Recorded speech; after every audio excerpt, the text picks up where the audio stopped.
En el día de la fecha, 20 de mayo de 1930, el juez Rodríguez Ocampo ordenó la detención de un importante número de miembros de la Red Mundial de Trata de Personas denominada Zvi Migdal, conformada por proxenetas de origen judío que explotan sexualmente a mujeres polacas. Las actuaciones sumariales fueron iniciadas en la comisaría séptima de esta capital. Allí acudió Raquel Lieberman, de 29 años de edad, mujer valiente que tuvo el coraje de denunciar que en 1924 llegó a esta capital procedente de la ciudad de Lodz, Polonia, siendo recibida por el sujeto Jaime Singitzer, que primeramente la tuvo encerrada en un departamento en compañía de la mujer Bronia de Korman, y que entre ambos la indujeron y obligaron al ejercicio de la prostitución que efectuó durante muchos y largos años. Se detuvieron y procesaron más de 100 delincuentes organizados. Una organización de tenebrosos ha hecho numerosas víctimas.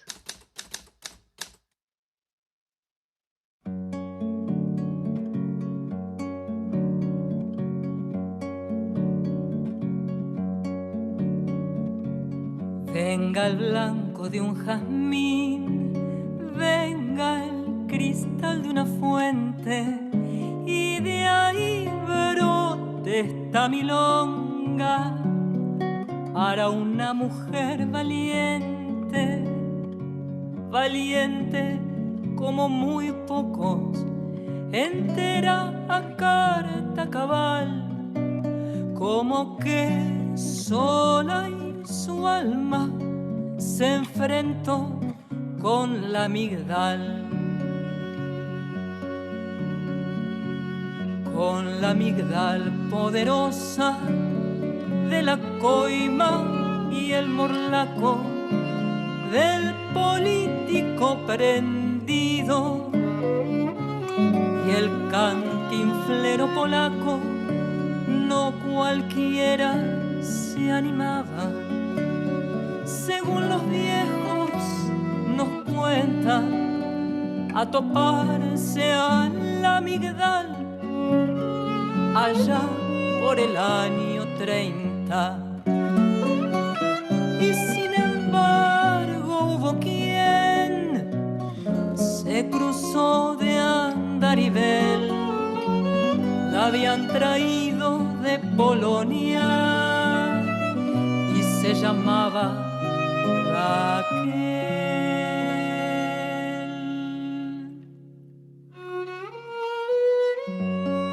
Su ciudad de Lodz dejó con corazón saltarín y fue a parar a una casa de Tucumán y Junín. Una casa oscura, fea, sin patio y con varias salas, de esas que por discreción suelen llamar casas malas. ¿Para qué nombrar sus noches, su llanto, su amargo pan, su vieja canción en yiddish, los golpes de su rufián? 10 años estuvo allí, 10 años de sufrimiento, 10 años de rabia sorda, 10 años que ni le cuento.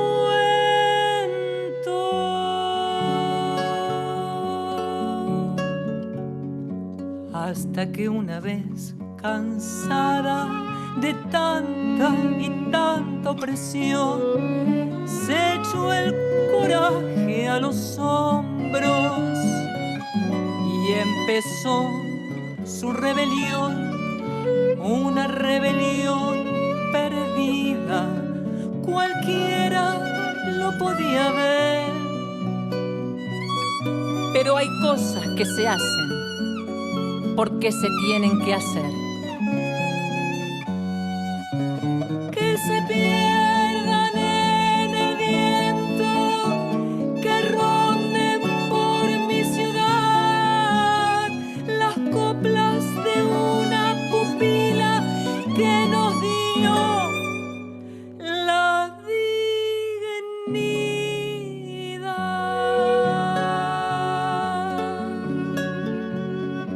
Raquel Lieberman alzó una bandera olvidada, ganó en los ojos de Dios, que es como no ganar nada.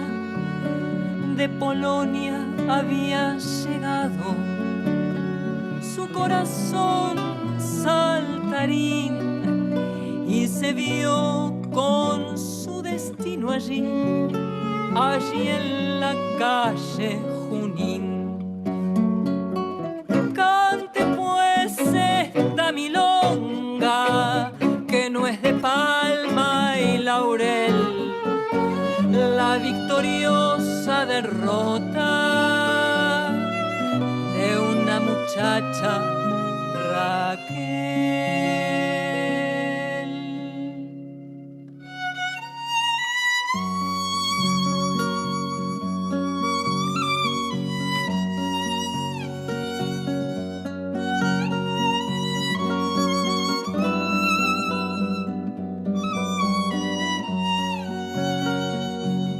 La victoriosa derrota de una muchacha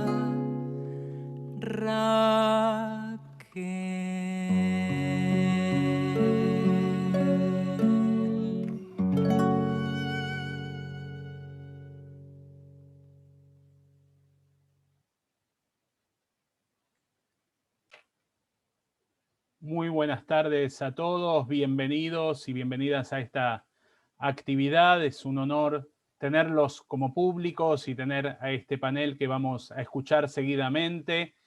Estaba pensando recién en nombre de Tzavta Innovación, es un placer para nosotros poder desde la institucionalidad judía generar este primer espacio de homenaje necesario, sumamente necesario y ya imprescindible a Raquel Lieberman como una mujer luchadora por los derechos de la mujer, por el cuidado de su familia, por no volver a victimizar a quien fue víctima, ¿no? Muchas veces tratamos de culpar a la víctima de haber sido víctima y no de castigar a aquel que fue el victimario. Es un honor desde Tzavta Innovación, vuelvo a repetir, poder generar este espacio, que también es un homenaje a nuestros invitados a conversar, ¿no?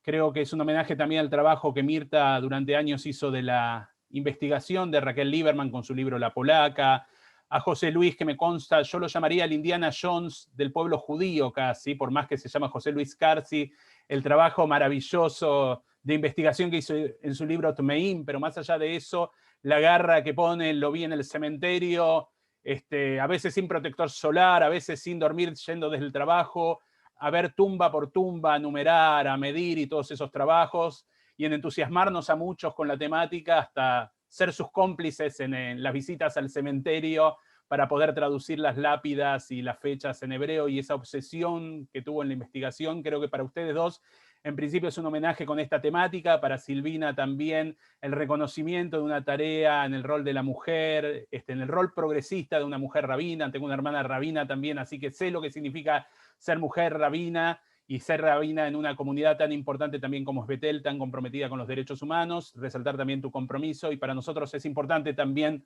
poder decirles a ustedes gracias, ¿no? En esta actividad y reconocer vuestra tarea. Sin más palabras, o más presentación, voy a dar la palabra a Mariano Skolnik, que nos acompañará hoy, miembro de la Comisión Directiva de Tzavta y también gran colaborador del periódico Nueva Sion, para que sea el moderador de esta actividad. Bienvenido, Mariano, gracias, y gracias Mirta, José Luis y Silvina por estar. Gracias, Enrique. Un gusto estar nuevamente en una actividad organizada, bueno, por Tzavta Innovación. Así que, bueno, bienvenidas, bienvenidos.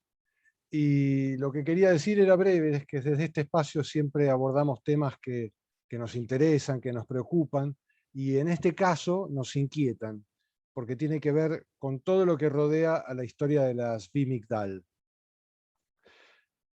No se trató ni de la primera ni de la única organización criminal en la que participaron miembros de distintas comunidades de inmigrantes allá las primeras décadas del siglo pasado.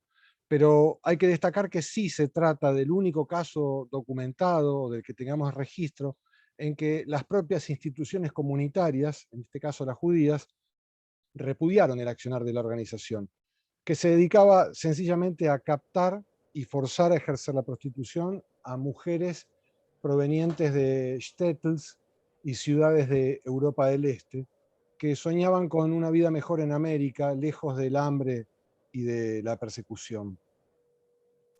Bueno, en esta historia, como ya se ha dicho y vamos a ver, tiene un papel destacado Raquel Lieberman, ¿sí? Una mujer que en 1929 denunció a la Zvi Migdal. Y en esta charla van a participar, contamos con 3 personas que nos van a ilustrar al respecto y que honran, la verdad, con su presencia este espacio. En primer lugar, va a exponer Mirta Shalom, que es escritora, es dramaturga, es activista feminista, es secretaria de Mujeres en Igualdad y es autora de La sangre que corre y de La polaca, que es el libro específico en el que rescata la biografía de Raquel Lieberman. Después de esto, de la exposición de Mirta, vamos a darle lugar a José Luis Scarsi, que es escritor, investigador, y que con datos duros, como decía Enrique, extraídos tanto del campo como del archivo, reconstruye la historia de la prostitución en la Argentina, en Buenos Aires. Es autor del libro Name, que el subtítulo Los judíos impuros, que es la historia de la Zvi Migdal. Y finalmente, bueno, va a exponer Silvina Chemen, que es rabina de la comunidad Betel, licenciada en Ciencias de la Comunicación de la Universidad de Buenos Aires, es educadora, es autora de varios libros, y es una voz que nos da gusto escuchar, aportando siempre la palabra justa. Así que, sin mucho más preámbulo, diré que cada participante va a tener 10 minutos para exponer, y que a través del chat del Zoom y los comentarios de WhatsApp vamos a recibir las consultas, los comentarios, las preguntas del numeroso público que hoy nos acompaña. Así que, sin más preámbulo, adelante con Mirta, por favor. Hola, buenas tardes. Gracias por acompañarnos. La pandemia nos obliga al distanciamiento. Por eso, gracias, Sabta, y la colaboración de Innovación, porque de esta manera nos entrelazamos para evocar a Raquel Lieberman, la primera mujer que con voz propia se atrevió a denunciar ante la justicia argentina a una poderosa organización Zvi Migdal de proxenetas. Su actividad al ser público, porque todos los diarios de Buenos Aires contaban el hecho de la gran de esa denuncia, y de alguna manera pienso también que visibilizó los estragos que durante 62 años se cometieron por la regulación de los prostíbulos en nuestro país desde 1875 a 1936. No solamente eso, sino que a través de ella vamos a conocer de alguna manera las condiciones infrahumanas de las pupilas sometidas a explotación sexual. Porque lo importante en estos casos justamente no es, se oculta de alguna manera al prostituyente, el mal llamado cliente. Entonces acá venimos a decir las cosas por su nombre. Más de 400 socios de la Migdal traficaron mujeres, trayéndolas acá a la Argentina, desde Rusia, Polonia, Rumania. Raquel Lieberman, desde 1924, fue prostituida en el burdel de la calle Valentín Gómez 2888. En ese lugar, desde el 23 de septiembre del año pasado, pudimos, con la ayuda de la Comuna 3 de Valvanera y otra organización que es Valsud, de la misma de Valvanera, se pudo colocar dos placas conmemorativas en esa vereda, porque en ese lugar existió ese primer prostíbulo de Valentín Gómez 2888. Es toda una dinámica que se inició en la Comuna 3 para visibilizar justamente que la prostitución no es trabajo y que la trata de personas en estos momentos es la esclavitud del siglo XXI. En eso estamos trabajando con nuestra organización Fundación Mujeres en Igualdad.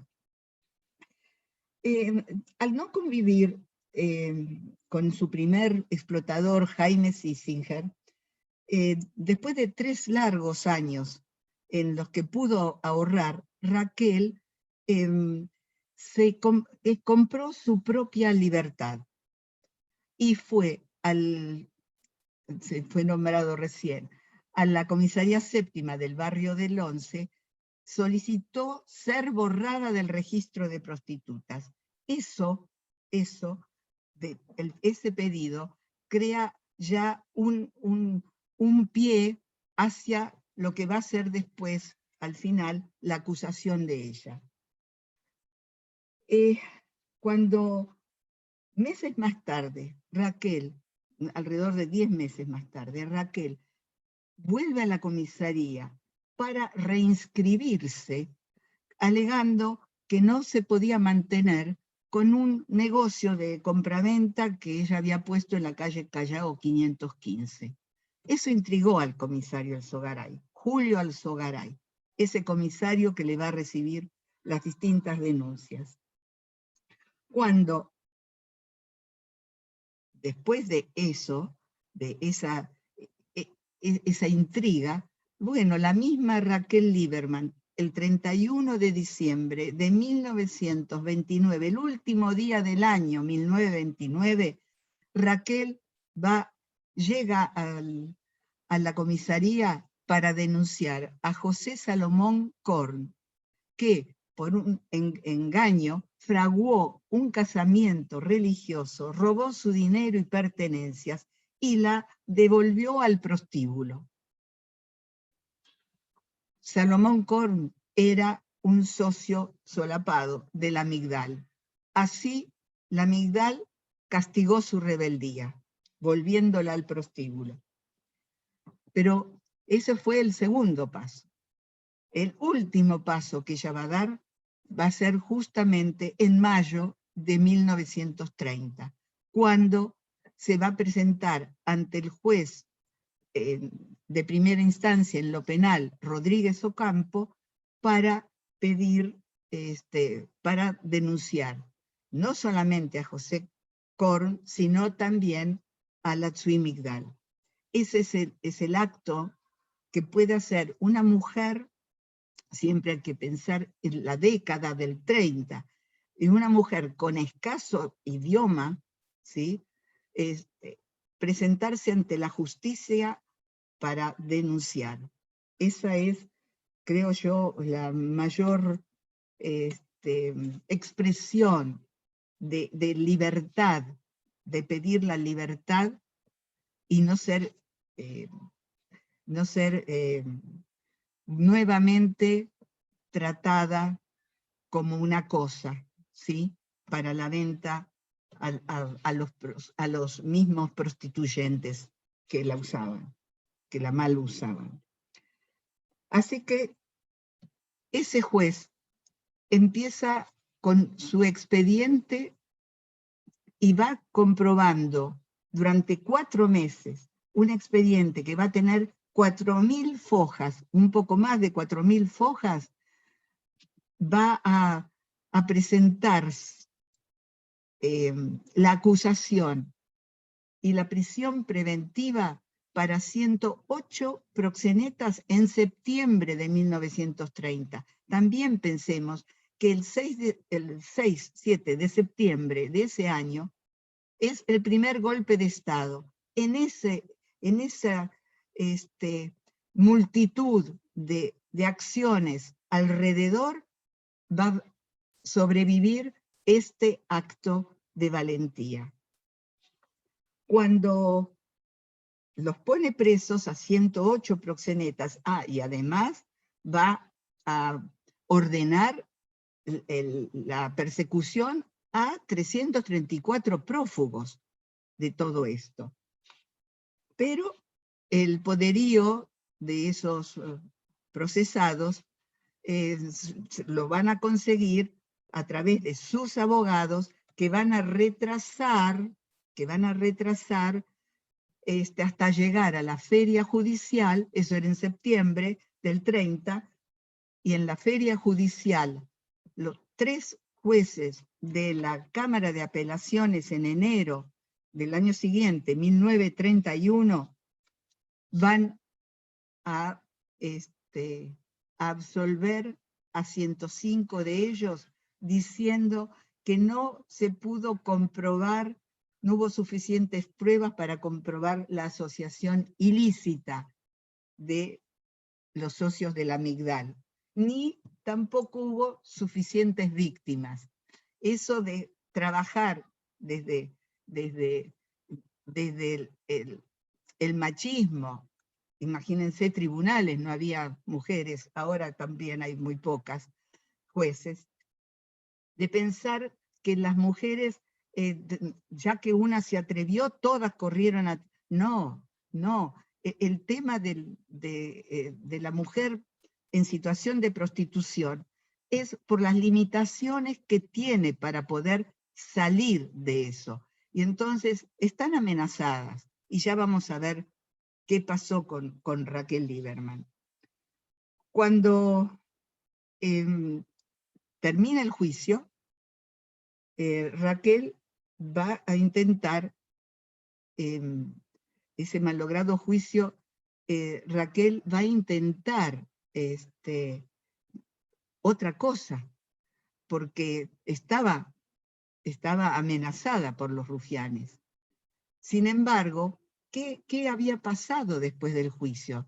Me preguntaba, ¿por qué no hubo libros ni periódicos que se interesaran por la vida de esa mujer? Porque no sabíamos absolutamente nada de ella, salvo la denuncia, salvo que en esa denuncia ella dijo ser soltera y sin familia en el país. Recuerden eso. Entonces, eso pasó en 1930-1931. Tuvieron que transcurrir con una historia, esa vida silenciada, 70 años, hasta que en 1993 me invitan a un programa de televisión, Siglo XX Cambalache, para que hable sobre la prostitución y la trata en la década del 30.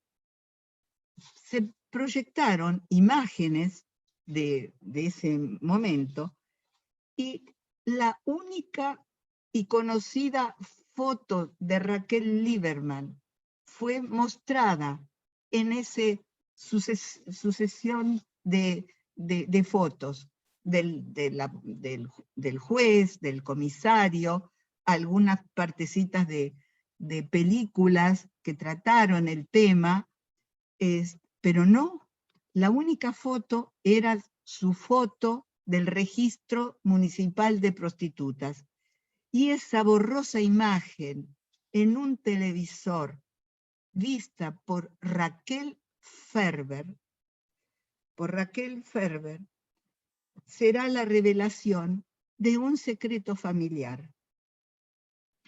Nadie hablaba de mi abuela y yo llevo su nombre, me dijo Raquel Ferber en nuestro primer encuentro.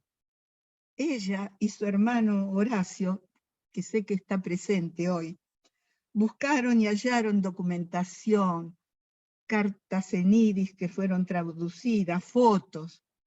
Les relaté que en la declaración ante el juez ella había dicho que era soltera y sin familia en el país. Entonces tuvimos que buscar de cómo esa mujer, y ahí apareció toda la generosidad de esta familia Ferber, que son los herederos del primer hijo de Raquel Lieberman. Quiero nombrarlos, Horacio Ferber y Raquel Ferber, y inclusive Raquel, a su vez, tuvo 2 hijas, quiere decir que hasta hay bisnietas de Raquel Lieberman que pueden conocer y estar muy, muy orgullosos de la historia de esa abuela, que había sido silenciada durante tantos años. Ruchla Laja Lieberman, como consta en su pasaporte, nació el 10 de julio de 1900. A los 18 años se casó con Jakob Ferber. Está la Ketubá, gracias por es el contrato matrimonial entre Raquel y Jakob Ferber. Ese contrato matrimonial del año 1919. Y de alguna manera, todo eso que ustedes están viendo, les da quisiera como una ráfaga donde estemos nosotros sosteniéndonos para saber un poco más. Después del nacimiento del primer hijo de Raquel Lieberman, 1921, Jakob Ferber se vino a Buenos Aires en calidad de inmigrante. ¿Por qué? Porque él tenía a una hermana casada en Tapalqué, Elke, se llamaba Elke Ferber, casada con un tal Mauricio Minroth. Bueno, lógicamente, en esos momentos era una gran alegría, pero él cuando se va, desconoce que ya quedó embarazada del segundo niño. Se fue sin saberlo. Lo supo cuando ya estaba acá. Y el bris, la circuncisión de ese segundo hijo, hay una carta maravillosa donde él lamenta no poder estar en ese momento tan importante para los judíos. Y va a ser otra persona el que va a sostener al niño recién nacido, que es el padre de Horacio Ferber, que está presente hoy acá. Entonces, gracias a eso, puedo compartir también un fragmento de una carta de Raquel a su esposo al recibir los pasajes para viajar.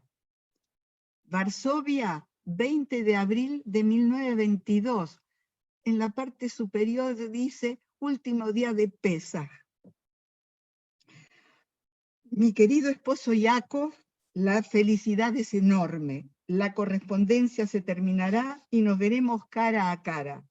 Nuestros dos pequeños y yo somos pacientes porque un espléndido futuro nos espera en Buenos Aires. Veo cómo se acerca nuestra salvación. Raquel embarcó ilusionada con sus dos hijos. Entonces lo vieron en el pasaporte, ella está con las dos criaturas. En 1922. Ese día, Raquel embarcó, sí, ilusionada con los hijos, y entonces pensó, construirían una vida pintada nuevo con su marido. Pero ese día no llegó, porque Jakob murió a los pocos meses de su arribo. Para continuar la escritura de mi libro, La Polaca, necesitaba ir tras los pasos de la joven viuda. ¿Por qué? ¿Dónde buscar indicios para descubrir el eslabón que me faltaba? Los periódicos a veces ayudan a resolver enigmas. El diario Última Hora del domingo 25 de mayo, justo a los pocos días que ella denuncia, en el diario Última Hora, voy a ver en la hemeroteca de la Biblioteca Nacional, nunca me lo voy a olvidar, veo el diario con una nota en la sección policiales, porque todo esto fue sección policiales, no era la sección cultura o sociedad de un diario, era policial, nada más.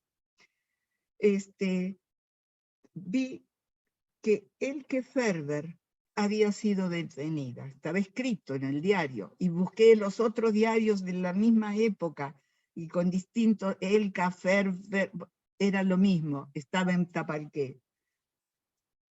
Elke Ferber era la hermana de Jacob, y ella había sido detenida.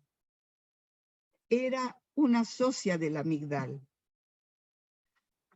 La estadía de la polaca en el prostíbulo es un entramado de vivencias con las otras pupilas. Imperturbable y duro, el espejo de su cuarto le niega ver a sus hijos, porque los extraña y duele, porque crecen sin ella. Hay una fotito con las notas de los hijitos chiquitos en Tapalqué que le están escribiendo. Mi hija me ayudó, porque esta es una carta, y me ayudó a colocar esa foto de Moisele y Shikele.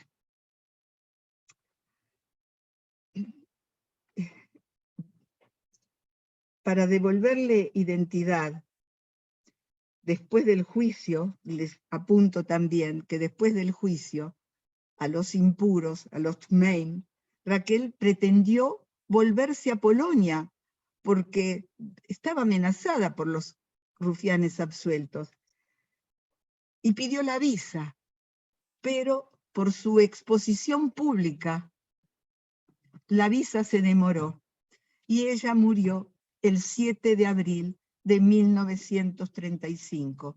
Tenía 35 años.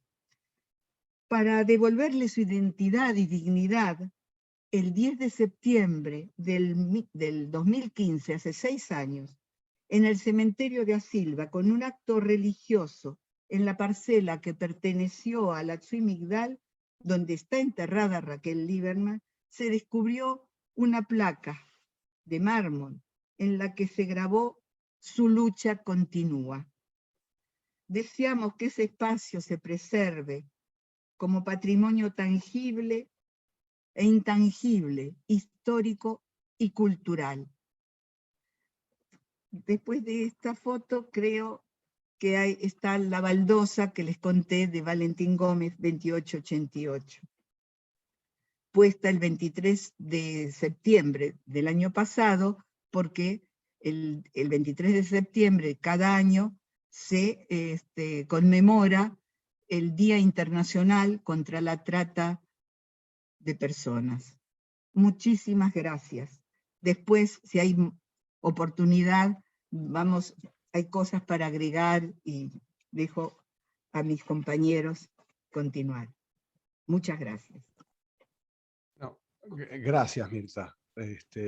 Realmente, antes de pasar a José Luis, yo quería notar el hecho de que tenemos público realmente de todo el mundo. Nos escriben en el WhatsApp, en el chat de Zoom, que tenemos público de Bélgica, de España, Chile, Estados Unidos, Francia, Israel, Alemania, Brasil, Uruguay y todo el país. Así que la atención que está concitando esta charla es realmente notable y nos alegra mucho. Así que, José Luis, es toda tuya la palabra. Bueno, muchas gracias. Buenas tardes a todos por la ciberpresencia en esta ocasión, dado las medidas sanitarias. Yo voy a tocar el tema del cementerio.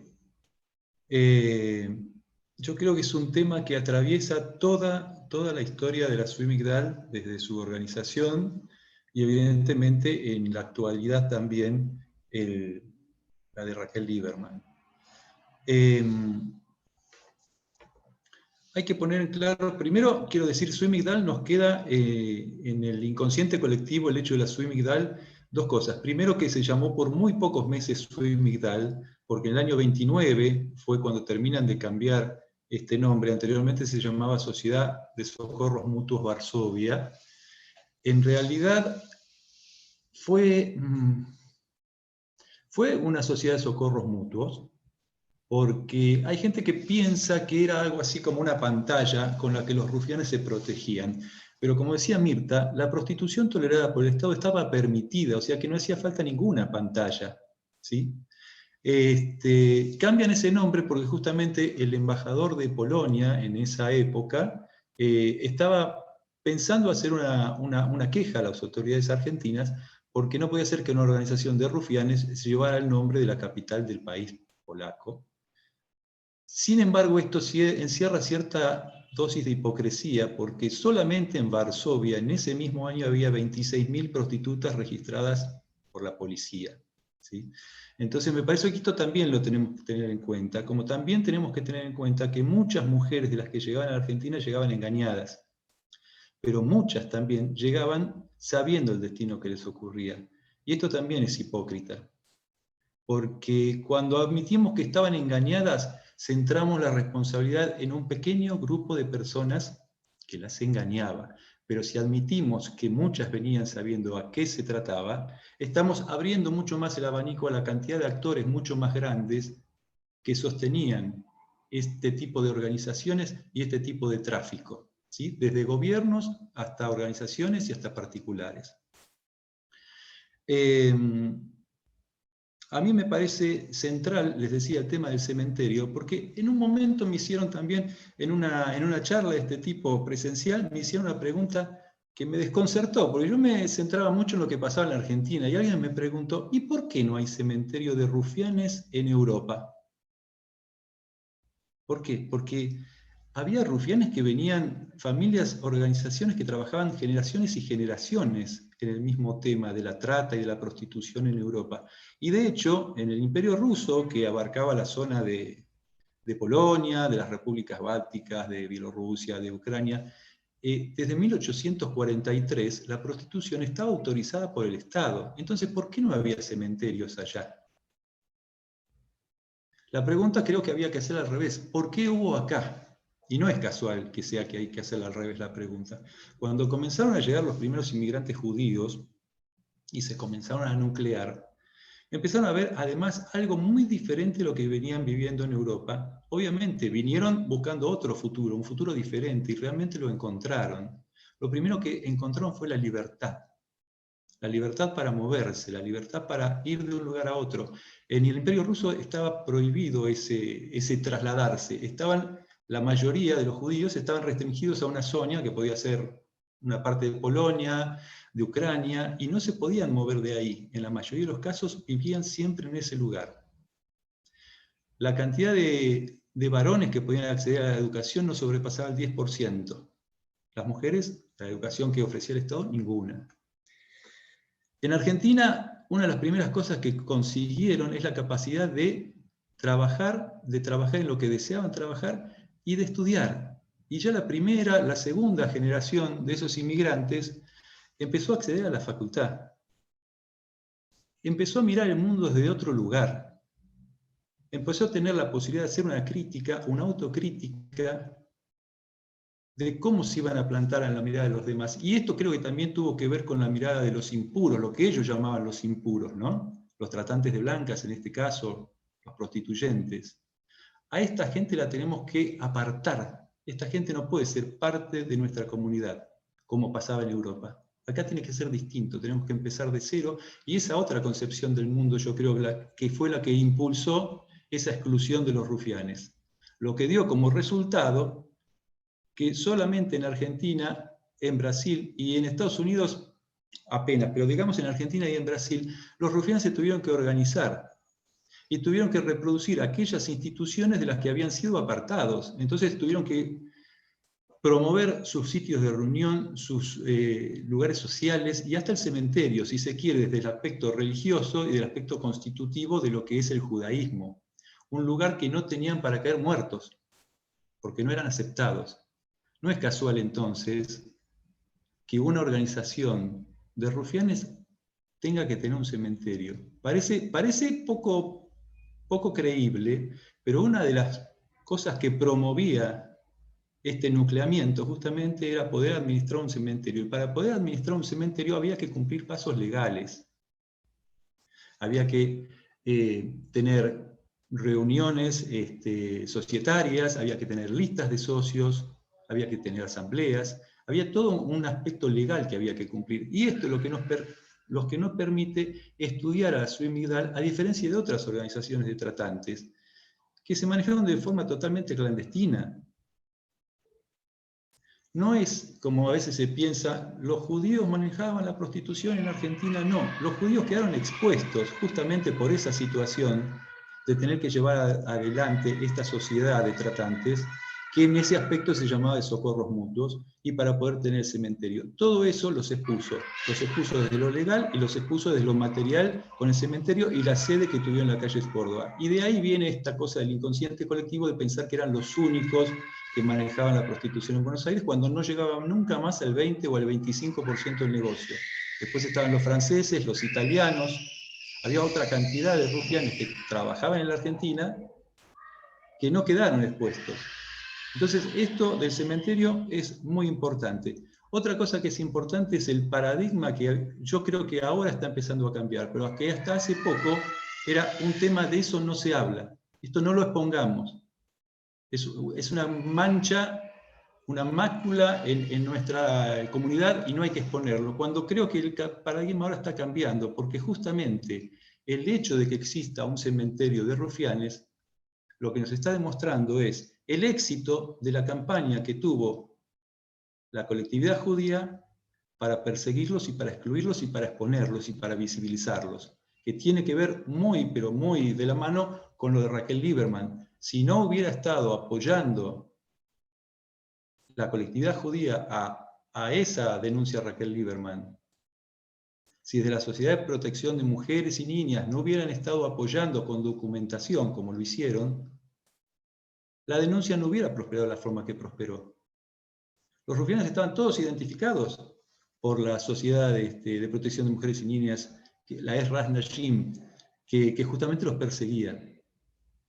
Entonces, el tema del cementerio me parece que es visibilizar la campaña que fue el único grupo social de inmigrantes, en este caso, que combatió a los rufianes, pues los franceses, los italianos, los españoles y los argentinos, obviamente, no tuvieron persecución y estuvieron integrados a su propia sociedad y a la sociedad porteña en general. Los únicos que fueron excluidos fueron los judíos. Sobre el cementerio, estuve trabajando ya hace muchos años por un camino similar al de Mirta, en relación, por ejemplo, a las escrituras. Las escrituras del cementerio, que son 6, las diferentes etapas en que fue comprada esa propiedad, hablan también de las reuniones que tenían que hacerse para poder decidir la compra, el grupo de socios, las votaciones que había, cuántos eran los socios. En general, estaba dividido en 2 sociedades, la Varsovia por un lado, y la Ashkenazi o la Ashkenazum, después en el año 21, unos eran los polacos, los de la Varsovia, lógicamente, y los otros eran de origen ruso, pero se llevaban lo más bien. De hecho, trabajaban de la mano y administraban el cementerio de manera conjunta. Después también lo que pude encontrar durante todos estos años son los expedientes municipales, y es interesante tener también conciencia de cómo actuaron los diferentes actores en estos momentos. En el año 50, en el 60, por ejemplo, había una intención de la municipalidad para hacer de ese lugar, del cementerio de la Migdal, una playa de estacionamiento. Y si no se llegó a hacer la playa de estacionamiento fue por los recursos que se interpuso, o que interpusieron, de parte de los administradores del cementerio de lo que hoy es Asilva, ¿sí? El cementerio junto al de la Migdal. Por un tema piadoso simplemente, no es porque estuvieran protegiendo a nadie. Bueno, hay también recolectadas gran cantidad de fotografías desde el año 30 del cementerio. Mirta pudo conseguir algo que se nos estaba escapando de las manos desde hace muchos años, es el libro de sepulturas del cementerio, que no está completo, inicia en el año 21, el cementerio es de 1904. El libro de sepulturas inicia en el año 21, son 200 páginas, que lo han cedido y lo hemos podido analizar. Junto con el libro y el trabajo de campo, pude identificar 550 sepulturas. Acá sí hay que hacer un agradecimiento a Silva, que son los propietarios hoy de ese cementerio, porque me permitieron en el año 19 poder entrar, poder investigar, poder trabajar en el lugar, y ellos también tomaron el compromiso de mejorar el lugar que estaba bastante abandonado, había mucha vegetación crecida, mucha basura, muchos escombros.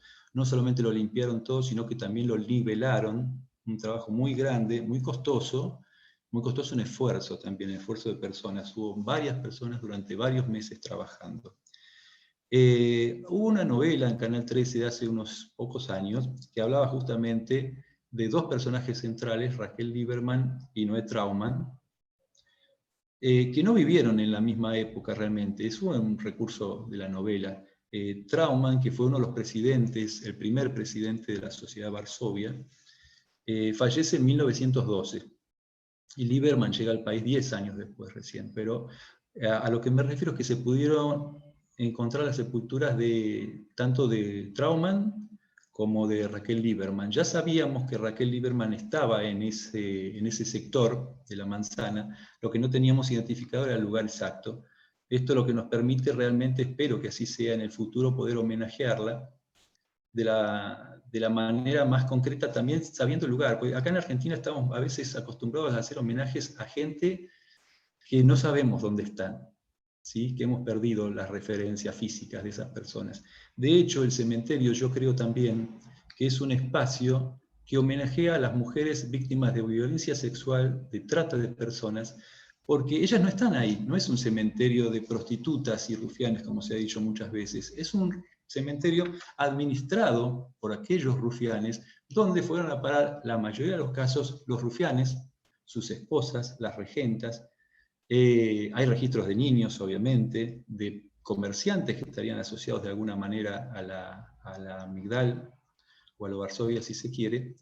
Y hay casos específicos, los menos, como el de Raquel Lieberman, que seguramente llega ahí porque cuando fallece su esposo Jakob, en el año 23, Elke, que no era socia de la Varsovia en aquella época, pero que tenía un prostíbulo en Tapalqué, esta es una de las cosas que Lieberman cuando llega a la Argentina no sabía, Elke se asocia en ese momento para darle sepultura a su hermano. A los pocos meses muere el esposo de Elke, que también es sepultado en Avellaneda. Y ahí es cuando seguramente las dos mujeres, sola Elke tenía una discapacidad física además, y Raquel había llegado hacía poco, no conocía el idioma y no sabía manejarse de la forma más comercial, si se quiere decir. Jakob era sastre y no había conseguido trabajo de sastre en Tapalqué. Lieberman era modista. Seguramente ahí, impulsada por la hermana, o quién sabe exactamente cómo, termina siendo captada por la red de prostitución. Cuando fallece, suponemos, entonces también la intervención de Elke hace que termine el cuerpo de Raquel en Avellaneda. Justamente a lo que me refería, el cementerio que nos muestra con los costosos granitos y los mármoles, la cantidad de recursos económicos que invirtieron los rufianes para hacerse los monumentos, los epitafios con palabras grandilocuentes donde nos cuentan de su vida. O sea, esa exposición de los victimarios en contraposición con la ausencia de las víctimas, de alguna manera también nos habla de las víctimas. O sea, el cementerio hoy tiene que ser interpretado, además de ser un monumento histórico municipal, como ya ha sido declarado, además de ser el monumento que nosotros entendemos de homenaje a la colectividad que luchó contra los tratantes, hoy el cementerio tiene que ser también un espacio de recordación, un espacio de homenaje y un espacio donde se pueda instruir a las actuales y a las nuevas generaciones sobre la trata, porque los actores de la trata y la prostitución hoy en día son los mismos exactamente, y las formas son las mismas exactamente. Cuando yo decía que las mujeres muchas veces no venían engañadas, venían siendo vulnerables también. Por eso Mirta decía que no denunciaban. Por supuesto que no denunciaban, porque ya tenían un estado de vulneración tal que muchas cosas, muchos de los atropellos, no los podían llegar a percibir como atropellos, ¿sí? Ya era una cosa como cotidiana en la vida de ellas. Ahora, brevemente, ya para finalizar, yo le invitaría aquí que si por favor pasamos algunas fotos para tener conciencia de lo que fue en su momento. Eso es de la época del 30, de cuando Raquel Lieberman es sepultada, más o menos de los años 30, 20, 30, es esa imagen. Ese era el frente del cementerio. Y la siguiente nos muestra, como en la historia de Argentina pasa tantas veces, cómo está ahora. Está desaparecido, no está más el frente, no hay una referencia, es un paredón, una pared, no nos dice nada. La otra fotografía nos muestra, si ahora viene, el estado en que estaba hace unos años.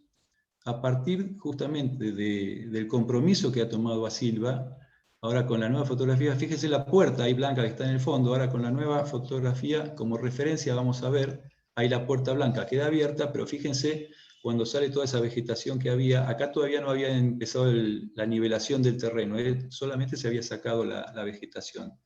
En la próxima, es del año 70, este es un lugar cercano a donde está la sepultura de Raquel Lieberman. Esto nos sirve como referencia, si se fijan en la que dice número 85, ahora vamos a ver en la próxima, y fíjense la 84, en la próxima fotografía, el 85 es esto que aparece a la derecha, ya no está más, y el 84 absolutamente desapareció. Muchas veces por vandalismo, muchas veces por el paso del tiempo, hay cosas que se han caído simplemente por el paso del tiempo, y otras por vandalismo. Ha habido muchos robos, obviamente toda la parte de lo que se refiere a los bronces ha sido vandalizada o robada. Ahora, por favor, pasamos a la siguiente fotografía, simplemente para tener una idea de cómo está la vegetación, que vuelve a crecer y hay que volver a cortarla, pero bueno, ahora se está manteniendo de mejor manera. Y si falta alguna más... José Luis, en anterior, ¿sos vos quien está en la foto? Estoy cortando unos Correcto, pastos. vale la pena decirlo. Bueno, gracias por intervenir, la modestia me privaba. Bueno, así es como se debería ver en el mejor estado en que se puede esperar en la actualidad, sin ningún tipo de acción extra.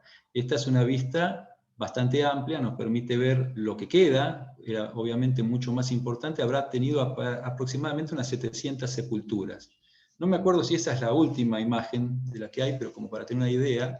No quise mostrar ninguna sepultura en particular para no estar exponiendo identidades ni nada que pueda resultar o traer recelos. Y como para finalizar voy a leer simplemente algo, un trabajo de la UNESCO que se refiere a determinados lugares que ellos llaman paisajes culturales. Paisajes culturales del siglo XXI, legislación, gestión, participación. Esto es del 10º Foro de la UNESCO del 2005, reconociendo que el concepto de paisaje cultural aplica también a aquellos lugares relacionados con la muerte, el dolor y el sufrimiento, cementerios, campos de concentración, campos de batalla. Tanto el cementerio como sus manifestaciones materiales e inmateriales ofrecen la posibilidad de construir proyectos pedagógicos que fomenten el valor educativo que este espacio contiene y así potenciar su riqueza patrimonial. Impulsar la participación de la sociedad en proyectos de divulgación es otorgar la dimensión educativa que el patrimonio funerario ofrece. Visitas guiadas o temáticas en su entorno como herramienta de concientización en cuestiones de género, y ofrecer también este espacio a las instituciones encargadas de la formación ciudadana de los jóvenes como un aula abierta donde pueden establecerse sinergias entre disciplinas y enseñanzas, imágenes y símbolos, valores y sentimientos, acercamientos y comunicación transformadora.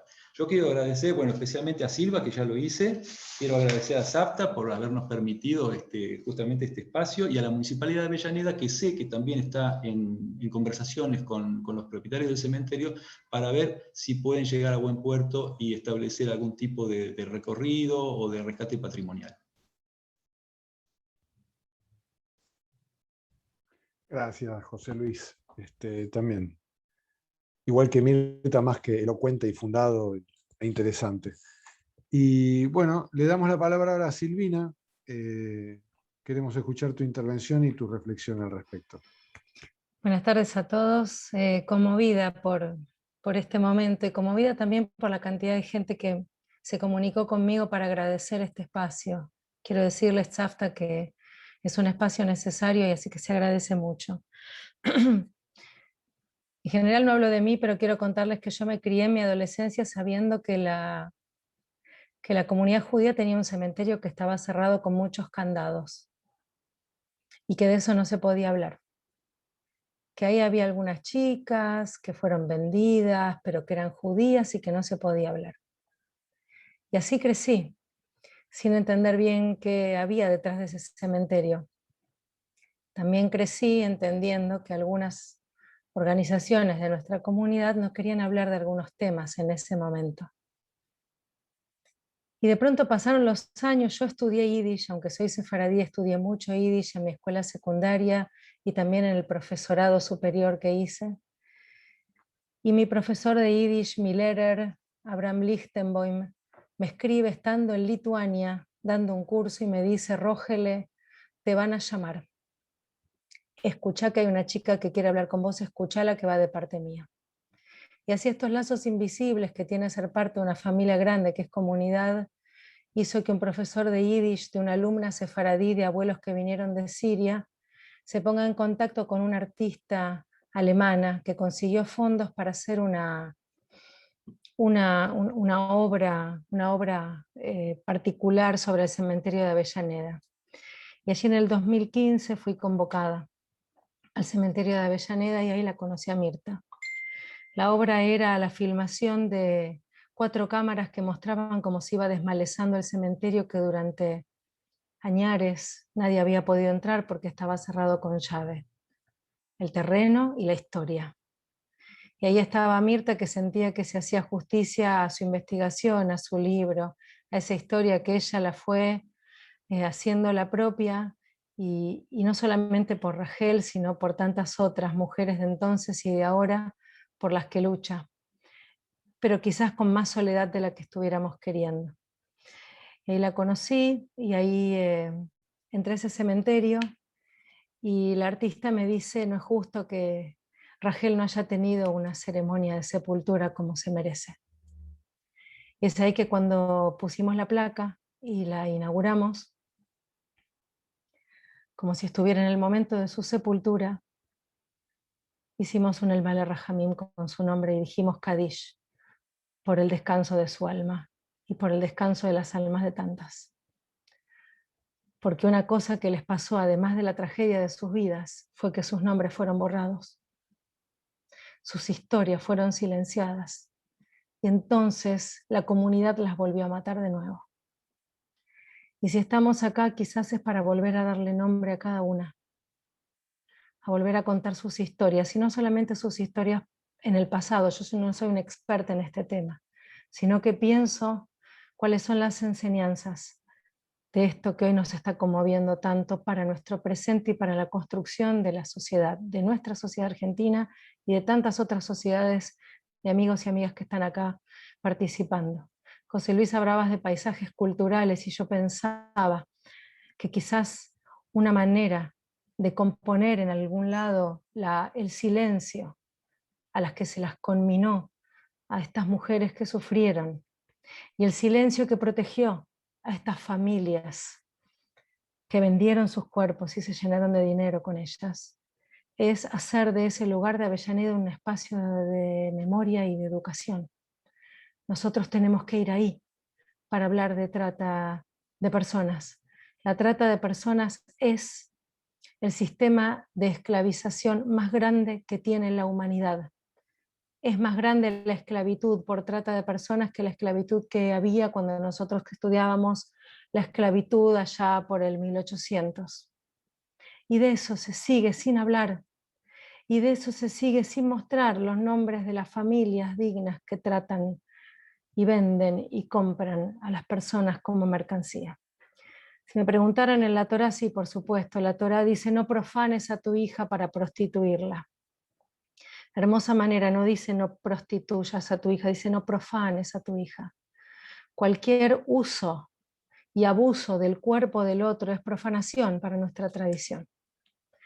Y aunque después en la vida social seas un gran observante, una persona proba que muestra a sus hijos limpios, con grandes universidades, estás profanando el nombre de Dios.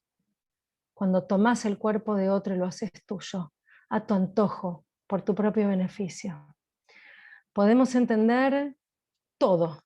Podemos comprender los contextos sociales, podemos entender la situación comunitaria, podemos entender el machismo y el sistema patriarcal de aquel entonces. Podemos entenderlo, cómo algunos hicieron la vista gorda, cómo muchos entendían que esto era un trabajo digno, cómo otros decían que en todas las sociedades hay putas, eso lo escuché yo de chica, en cada sociedad hay putas, ¿de qué te sorprendes? Lo que hoy no podemos es seguir aceptándolo, porque hoy la sociedad cambió, porque hoy los derechos se ampliaron y porque hoy cada una de las personas que habita esta tierra tiene derecho a vivir en libertad y elegir trabajar y ser y hacer lo que quiere, porque le asiste el derecho humano de ser quien quiere ser y que nadie gobierne su cuerpo, su mente, su espíritu, su destino. En ese sentido, uno podría decir lo siguiente: en toda tragedia histórica humana están los victimarios, no hay duda, los perpetradores, los proxenetas, los rufianes, mirá qué linda palabra, ¿no? Los tmeim, los impuros. Para la Torá todo lo que es tamé es aborrecido, ¿no? Es lo aborrecido. Pero de esto podemos hablar y está bien y nos podemos escandalizar. Podemos hablar de las víctimas, por supuesto, tenemos que hablar de las víctimas, tenemos que hablar de ellas para no matarlas de vuelta. ¿Y todo el resto? Yo ahí leí un chat que decía la comunidad judía no sabía. Sí, muchos me dicen lo mismo, quizás porque tenemos vergüenza de decir que muchos también sabían, que muchos también conocían los prostíbulos. Y no vamos a condenar al, como se dice, el cliente o el prostituyente, pero ese prostituyente iba y consumía también esa basura que hacían con estas mujeres. Y yo digo hoy, los mismos roles ante las mismas tragedias humanas. Hay victimarios y hay un Estado que tiene que perseguirlos porque hay una ley que dice que eso es delito. Hay víctimas que tenemos que visibilizar, pero hay un montón de silencios que tenemos que dejar de apañar. Silencios de todas las mini historias, microhistorias que sabemos, de mujeres y niños vendidos, prostituidos, utilizados al antojo del poderoso de turno. Para eso necesitamos un Estado fuerte, que no tema desbaratar sistemas de trata de personas que esconden también apellidos nobles. También pensaba, ¿no? Lo peor que podemos hacer con esta historia es volver a encerrarla en el cementerio, porque esta historia no está muerta. Si la encerramos en el cementerio, habremos dicho que borrón y cuenta nueva, como se decía, ¿no? Y el capítulo de la vida sigue adelante. Y solo quedará en un libro viejo que se venderá por Mercado Libre de nuestra querida Mirta Shalom, ¿no? Es una historia viva que no puede estar encerrada en el cementerio bajo 7 llaves. Es una historia que tiene que ser hablada, enseñada, incorporada en los programas de estudio, porque tenemos que hablar de eso con los jóvenes, tenemos que hablar de eso con los niños y tenemos que hablar de eso con todos los que nos decimos miembros de una comunidad, que nos tenemos que animar a denunciar, porque muchas veces no denunciamos a los rufianes de turno por miedo a ver qué dicen de nosotros afuera. Y la mejor manera de conservar la santidad de nuestra ley, de nuestro llamado, de nuestro pacto, es poder escandalizarnos ante el escándalo del delito y poder ponerle palabras allí donde otros pretenden que haya silencio. Escondido bajo 1000 formas, no importa, bajo 1000 formas, pero quizás no lo podamos hacer de a uno. Los protectores, también en la época de la Shoah, también en cualquier época de tragedia, los protectores que protegieron vidas, que protegieron memorias, no lo hicieron solos, no hay que inmolarse. Tenemos que juntar los buenos, que somos la mayoría, los que nos preocupan los derechos humanos de todos, que somos la mayoría, y hacerle frente a los silencios de algunos pocos que no quieren decir las verdades que esta época histórica nos exige decir. Sé que es un tema que incomoda, quiero solamente recordar algo más de esa experiencia del 2015 con Mirta, que fue que se convocó a un coro de gente muy grande, el coro Gewirtig, para que venga a cantar canciones en yiddish. ¿Saben una cosa? Estas mujeres de las habitaciones de los prostíbulos tiraban papelitos con poemas o con textos o con mensajes a la calle. Los tiraban para contar los que pasaban, y de esos papelitos y de esos mensajes hay canciones, hay poemas. Y el coro cantó. Saben, gente, llovía tanto, había tanto barro, era tan hostil, tan bellamente hostil. Qué suerte que cuando abrimos y filmamos el cementerio era todo horrible, porque era esa la sensación que sentíamos, que esta gente viejita que se nos patinaba en el barro cantó como pudo, pero el micrófono no los pudo tomar, no pudo tomar la canción. Entonces esta artista nos pidió a algún grupo de mujeres que cantábamos que nos vayamos a un estudio de filmación, de grabación, y cantemos de vuelta las letras. Y ahí canté las canciones de estas mujeres que tiraban por las ventanas a modo de pedido de auxilio. Y en una de ellas decía: prefiero la pobreza y el hambre a estos limpios gabinetes. Jamás olvidaré la canción de los gabinetes de estas mujeres que no querían estar allí y que pedían a los gritos, en esos papelitos arrugados, que alguien las escuche, que alguien las vea, que alguien las mire. Yo, Silvina Chemen, no las voy a dejar en el cementerio. Yo no las voy a dejar ahí. Haremos la ceremonia, José Luis, que tengamos que hacer. Diremos el Kadish por cada una que se puede identificar, pero sus memorias quedarán vivas porque ellas lucharon, porque ellas resistieron, porque ellas protegieron. Y te miro, Horacio, acá yo no conocía tu rostro, y de verdad no puedo creer el privilegio que tengo de tenerte a vos como testimonio de la lucha de esa mujer que los cuidó como nadie. Así que muchísimas gracias a todos. Bueno, gracias, Silvina.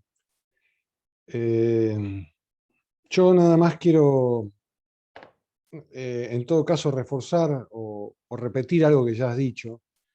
Esto de que la memoria en realidad no es como algunos piensan, como una colección de recuerdos inertes, de fotos viejas, sino que es algo vivo y que es el fundamento para entender el presente. Y este presente me parece que habilita esta serie, este tema a discutir, ¿no? el de la prostitución, la trata de mujeres, los derechos de las mujeres. Estamos, creo yo, en un punto de inflexión en donde más que bienvenido es que podamos encontrarnos, aunque sea en este espacio virtual, para poder aprender, conversar, plantear dudas, escuchar las reflexiones de ustedes tres que han expuesto de manera brillante. Así que lo que yo digo es, invito a que si alguien quiere hacer algún comentario, alguna pregunta, ahí tienen el chat. Y bueno, le doy la palabra a Enrique, así que gracias por mi parte. Gracias, todavía nos queda un tiempo en esta actividad, no es un cierre, realmente gran emoción, Mirta, José Luis, Silvina. También quería agradecer a Zulema Benveniste, que escuchamos las canciones al principio, puse ahí en el chat para que vean el maravilloso proyecto que hizo. Mientras van escribiendo preguntas, no queríamos spoilear a José Luis, pero es la primera vez que se dice que se ubicó la tumba de Raquel Lieberman, ¿no? Y está acá justo Horacio, que es el nieto, a quien le vamos a otorgar la palabra ahora, pero qué tarea maravillosa esta de la investigación y el poder tanto, Mirta, descubrir la historia, José Luis, encontrar su lugar de sepultura, qué más digno que poder hacer eso. Así que te paso la palabra, Horacio, y gracias por estar y sumarte. Tenés que abrir tu micrófono nada más.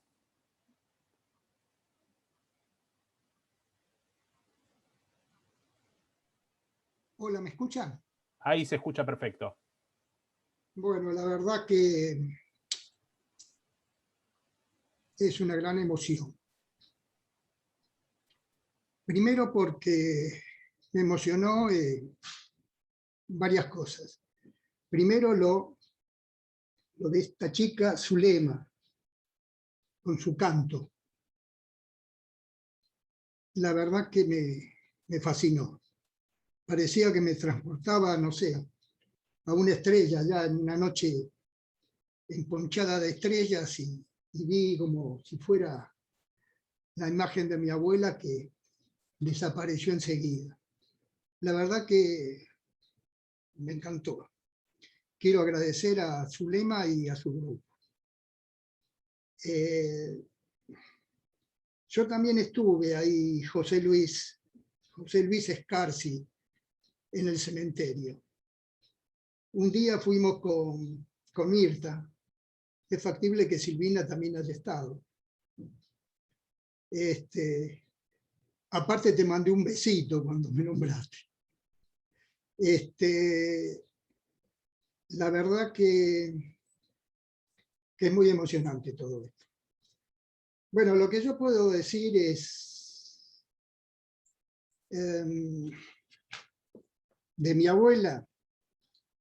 El 7 de abril de 1935 murió Raquel Lieberman, aquí, en Buenos Aires. Llegó de otras latitudes con 2 hijos, que eran mi viejo y mi tío. Antes vino su esposo, mi abuelo, donde trabajaba de sastre. Con mucho sacrificio, juntó un dinero para los pasajes de su familia. Se los mandó y se encontraron en esta bendita Argentina, cuna de futuro y bienestar, en aquellos tiempos de guerra, donde el dolor era infinito en la sangrienta Europa. El encuentro era toda una felicidad, pero la injusticia del destino dejó a Raquel en total desolación, con 2 hijos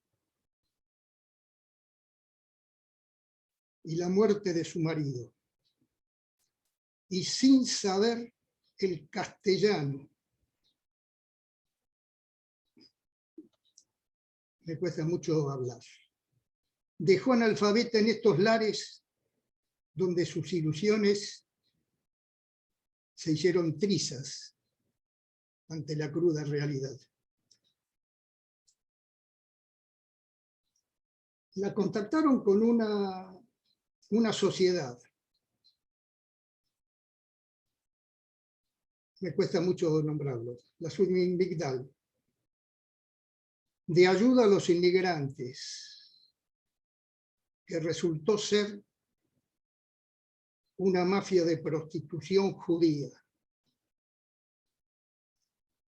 Esta casta social de miserables es donde el vil metal era su única meta. Después de años de sometimientos, logró denunciar con ese temple de mujer libertaria a toda esa red de escoria humana. Otro aniversario donde te recordamos como bandera de luchas y convicciones. Querida Raquel, presente. Antes de terminar mi participación en este acto, quiero agradecer a todos los organizadores por el mismo. Pero permítanme agradecer infinitamente a otra mujer presente entre nosotros. Todo su empeño, compromiso por la igualdad de género y respeto a la condición de la equidad. No me cabe duda que en el reconocimiento a mi abuela Raquel Lieberman tiene mucho que ver la verba y esa pluma filosa en sus escritos. Por todo eso, yo, Horacio Ferber, incluyo a toda mi familia, de Raquel Lieberman, te dice gracias. Mirta, shalom. Buenas tardes. Listo. Muchas gracias, Horacio. Voy a pasar la palabra a Mariano. Emotivas tus palabras. En hebreo se dice: lo que sale del corazón llega al corazón, y llegaste al corazón de todos en este momento. Sentite acompañados por toda una comunidad y toda la gente que estamos conformando en este momento, y ojalá pronto, pasada la pandemia, podamos conmemorar el nuevo aniversario haciendo una visita y honrando la memoria de Raquel en el lugar donde está sepultada. Correcto, muy amable. Bueno, creo que está Yara tomando nota de las preguntas. No sé si querés hacer leer alguna pregunta, algún comentario. Yara, ¿estás por ahí? Gracias, Mariano. Sí, acá estoy para ir leyendo algunas de las preguntas que dejaron. Bueno, primero que nada agradecer a Silvina, a Mirta, a José Luis, a Horacio, muy, muy emotivo todo lo que fueron contando. Voy leyendo algunas de las preguntas. Si tienen más preguntas pueden ir mandando por acá por el chat. Bueno, primero nos preguntan, dicen que tienen entendido que hubo un castigo religioso a la comunidad judía de la Argentina, si se sabe en qué consistía y si aún está vigente.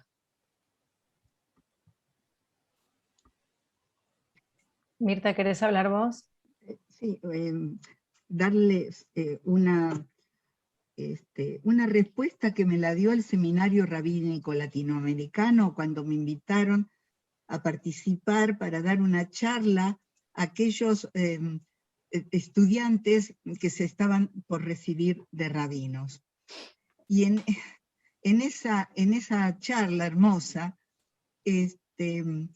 conversamos, y algo que yo siempre pensé, que todo se había motivado por esto de la Varsovia y todo lo que pasó, de los impuros, como así se los denominó la propia comunidad, viene inclusive desde el principio, desde el rabino Alfón, que fue el primer rabino que vino de Francia, bueno, para organizar la comunidad judía, y él se había casado con una no judía, y es así como que empezó todo esta condena a la comunidad, como que todos nosotros somos impuros, y que también lo explicó Silvina Chemen, ¿no? Quiero hacer esta aclaración a la pregunta esa. Obviamente, el tema de los proxenetas agravó toda esta condena, pero como dice Silvina, hay que de la memoria a la acción, y la acción quedó como detenida en el tiempo. Por eso, si me permiten, una sola cosita, quería comentar, que José Luis lo nombró, y también como agradecimientos. Después del 2015, seguíamos con José Luis intentando hacer algo y no se podía. Y entonces pensé, a la acción, Mirta. En julio del 2019 logré comunicarme con Denise Rein, la coordinadora de la documentación latinoamericana en el Archivo Central de la Historia del Pueblo Judío, que es un edificio ubicado en Jerusalén. Y gracias a ella recibí la copia fotográfica de las páginas del libro de defunciones que comentó José Luis, que se resguardó ahí, y que abarcaba el año 1935 también, porque también queríamos certificar con José Luis que efectivamente estaba enterrada ahí Raquel Lieberman. Y por eso, cito una frase de su email que dice: estamos siempre dispuestos a colaborar en todo lo que significa testimoniar hechos e historia. Y yo coincido, fue realmente, yo les explicaba necesitábamos eso, y bueno, para convencer a Silva, y para mí fue como poder entregar a Silva, porque es la propietaria de todo eso, es como tener un testimonio vivo, ¿sí? Que fue realmente donado para tenerlo, y también nosotros ponerlos en acción, como dice Silvina Chemel. Disculpen esto, pero me parecía importante, ¿no?, nombrar que desde Israel esto realmente nos están apoyando. Gracias.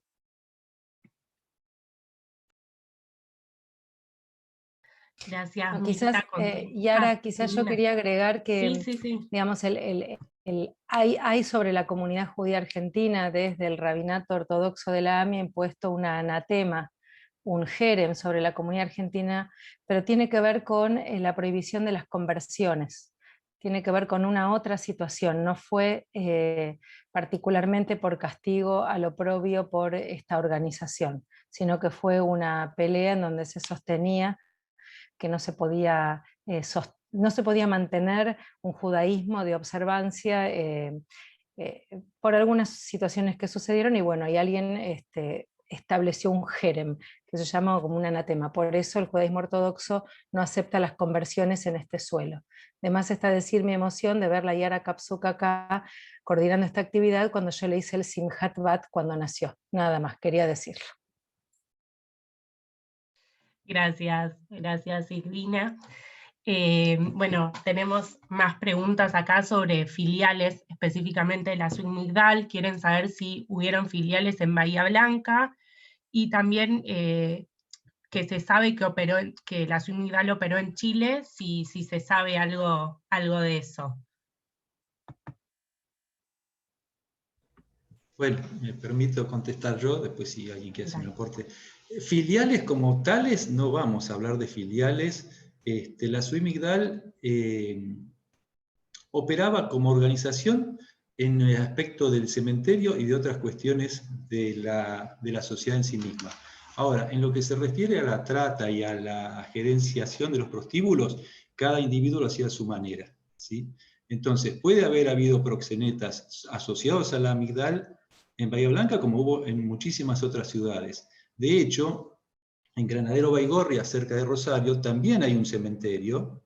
Hay un cementerio que desde los años 70, más o menos, desde 1970, está bajo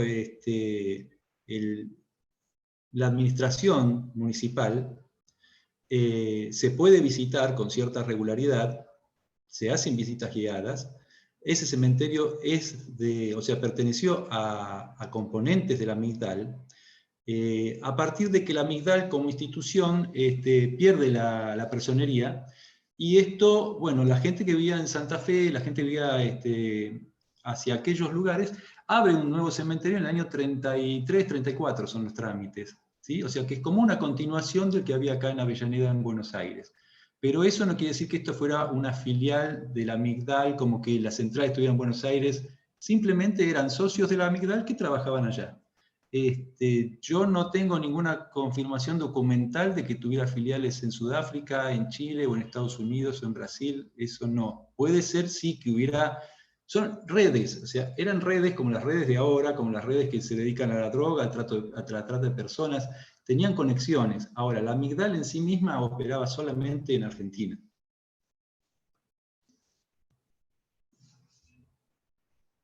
Bueno, muy claro, José Luis. Sigo con otra de las preguntas que hacían un poco, lo tocamos este tema antes, pero ¿qué hace la comunidad judía organizada hoy en día para devolverle el nombre a estas mujeres que fueron prostituidas? Si la AMIA o alguna comunidad, congregación, institución oficial hace algo para recordarlas a ellas.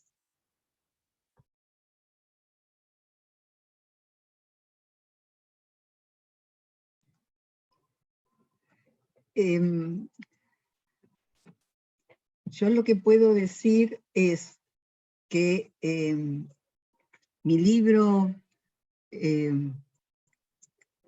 histórico, una novela histórica, La Polaca, conseguí que sea también hecha una presentación que superó toda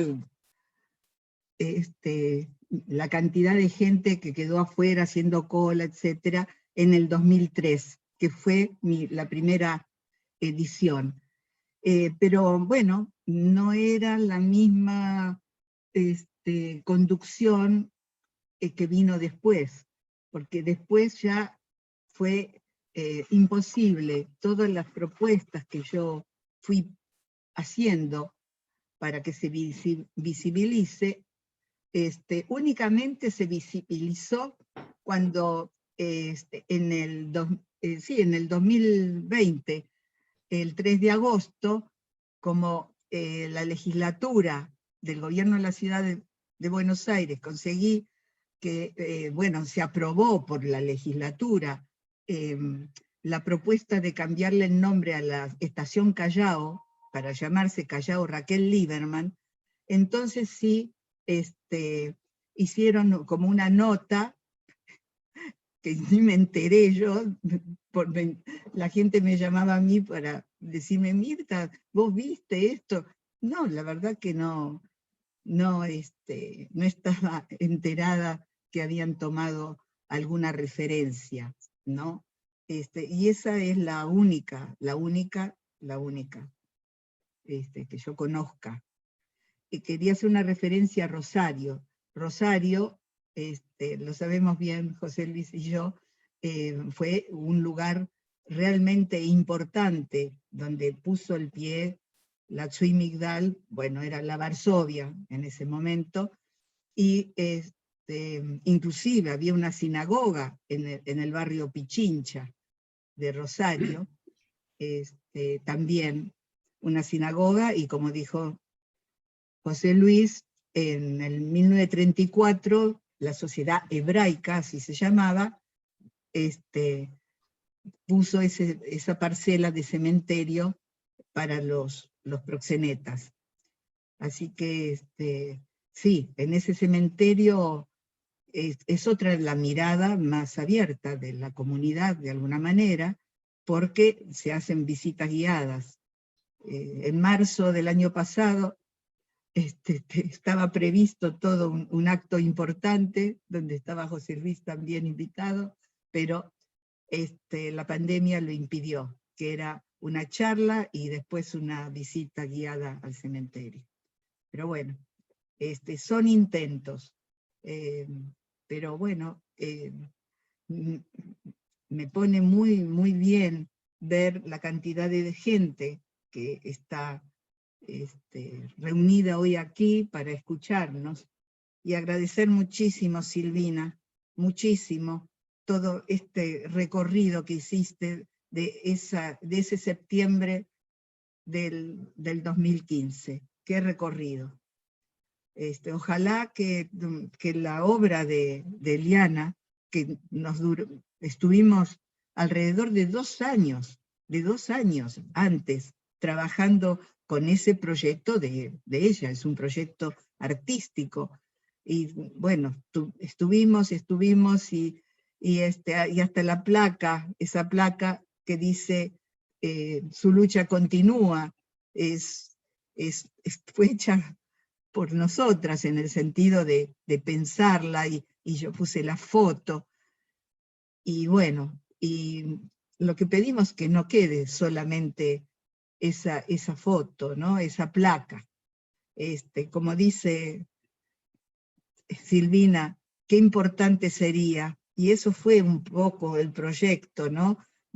Inclusive, lo charlamos con el Museo Ana Frank, que lidera tanto por los derechos humanos, de poder hacer algo respecto de educación, que no queden dentro de la comunidad judía. Esto tiene que expandirse, ¿no? Gracias, disculpen. Muchas gracias. No, gracias a vos, Mirta. Y ahora me tomo el atrevimiento, porque Quique me lo permitió, de hacer un comentario más personal.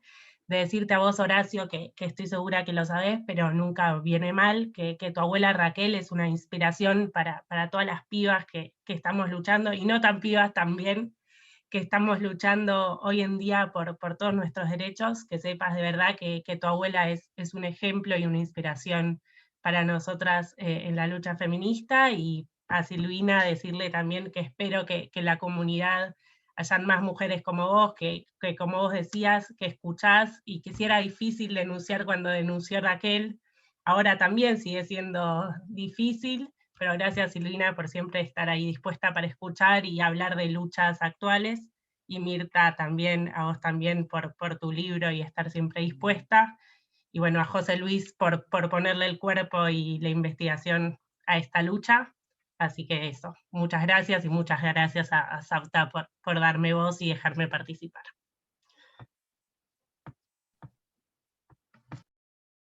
Bueno, gracias, Yara.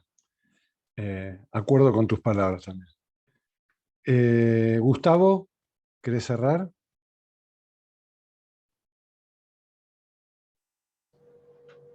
La verdad que no se puede agregar mucho más porque es muy emocionante todo lo que hemos vivido hoy.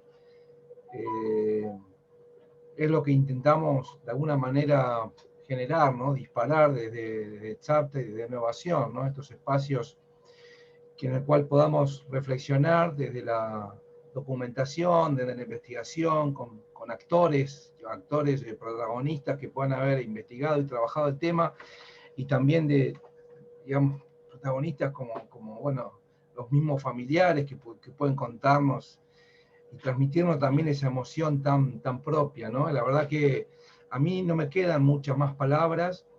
Estamos siempre intentando generar estas cosas que nos conecten en este momento tan difícil, y en estos momentos tan difíciles. Ahí estaba leyendo uno de los comentarios de Graciela Altamirano, ¿no? Que es tía de Marilina Viviana Ivonne Altamirano, y dice que fue vista por última vez el 28 del 4 de 2004 en el barrio Las Tunas, de General Pacheco, Chile. Tigre, perdón, trabajadora social feminista y abolicionista. Después de casi 17 años de búsqueda, su causa recién en 2020 fue cambiada de búsqueda de paradero, y intervino la fiscalía, etc. Hoy continúo junto a los familiares de las víctimas y delitos luchando contra la impunidad, la memoria, la verdad y la justicia. ¿Dónde está Viviana? Que haya, te agradezco mucho, Graciela Altamirano, que hayas entrado acá para participar, porque justamente como ha dicho un historiador, un semiólogo búlgaro que se llama Svetan Todorov, hay una memoria literal y una memoria ejemplar, ¿no? La memoria literal se queda en el hecho, en el acontecimiento, en recordar solo el acontecimiento en sí mismo, ¿no? Y la memoria ejemplar la intenta proyectar hacia un universo más amplio, donde estamos viviendo todos y donde es cotidiano, y esto es cotidiano que está pasando ahora. Y qué más que este ejemplo de acá que, digamos, que nos comparte Graciela, ¿no? Donde nos dice dónde está Viviana, que desapareció en el año 2004. Creo que esto es darle un carácter vivo a la historia, ¿no? A la historia y todo esto que estamos viviendo. Y en ese sentido la comunidad judía tuvo un rol fundamental en la denuncia, ¿no? Porque como hay muchas comunidades, digamos, han tenido sus tratantes, y bueno, en la comunidad, por lo menos en la historia, no sé si en la actualidad, pero en la historia han tenido la valentía de denunciarlo y de señalarlo, ¿no? Y por eso la Shvi Migdal es hoy conocida, y ha habido libros y programas y películas. Ahí nos decían en el chat que hay una película en Francia sobre Raquel Lieberman. Es decir, que eso es lo que hizo que se conozca tanto y que sigamos trabajando. Así que bueno, solo agradecerles a todos los que estamos acá. La verdad que somos muchos los que hoy hemos estado de todo el mundo, como dijo Mariano hace un rato, a quien agradezco muchísimo que haya aceptado coordinar este espacio. Hay mucha gente, hubo como 250 personas también en el Facebook. Y bueno, la idea va a quedar esto grabado en el Facebook de Innovación para aquellos que no lo hayan podido ver, o aquellos que se tuvieron que ir antes. Y bueno, solo agradecer a todos, agradecer a Horacio, a Mirta, a Silvina, a José Luis, a Quique, a Yara, a Mariano y a todos los que estamos acá presentes y decir, bueno, presente, ¿no? La verdad que está aquí presente esta historia, ¿no?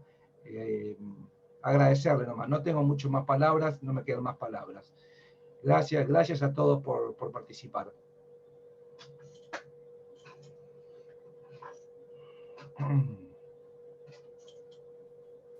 Bueno, gracias, Gustavo.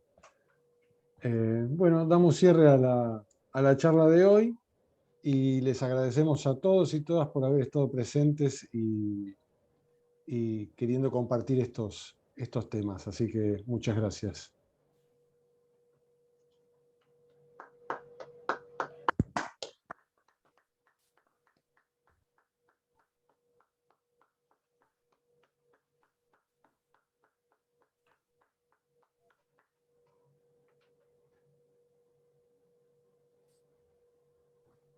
Oh.